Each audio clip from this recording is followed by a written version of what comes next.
இன்றைக்கி சிம்பிளாக ஒரு veg kurma white veg kurma எப்படி பண்ணலான்னு பார்க்கலாம். குக்கரில் வந்து எண்ணெய் விட்டுக்கோங்க. எண்ணெய் காஞ்சோன்னா பட்டை, ஏலக்காய், கிராம்பு, கொஞ்சமாக கல்பாசி சேர்த்துக்கலாம். இது பொரிஞ்சோன்னா வெங்காயம் நீல வாக்கில் நறுக்கி வச்சுருக்கேன்.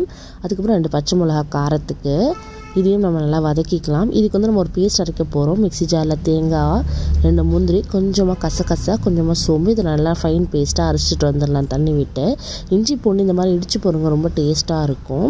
ஸோ இஞ்சி பூண்டு பச்சை வாசனை எல்லாம் போனதுக்கப்புறம் ஒரு சின்ன தக்காளியும் சேர்த்துக்கலாம். இது நல்லா வதங்கினோன்னே நான் இன்றைக்கி பீன்ஸு, கேரட்டு, பட்டாணி, உருளைக்கிழங்கு போட்டிருக்கேன். நீங்கள் காலிஃப்ளவர் இருந்தால் கூட நீங்கள் சேர்த்துக்கலாம். ஸோ இப்போ இது வந்து தண்ணி வேகிற அளவுக்கு, இந்த காய் வேகிற அளவுக்கு ஒரு 2 விசில் வச்சு நம்ம எடுத்துக்கலாம்.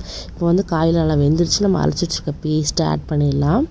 ஆட் பண்ணிவிட்டு நல்லா மிக்ஸ் பண்ணிவிட்டு ஒரு சின்ன கொதி வந்தோடனே நீங்கள் ஆஃப் பண்ணி ரொம்ப கொதிக்க விட்டுறாதீங்க. தேவையான அளவுக்கு உப்பு போட்டு கொத்தமல்லி போட்டு நம்ம இறக்கிட்டோம்னா சூப்பரான ஹோட்டல் ஸ்டைலில் வெஜ் குருமா ரெடி ஆகிடும். நீங்களும் கண்டிப்பாக வீட்டில் ட்ரை பண்ணி பாருங்கள். செம்ம டேஸ்ட்டாக இருக்கும். ட்ரை பண்ணி பார்த்துட்டு கமெண்ட் செக்ஷனில் கமெண்ட் பண்ணுங்கள்.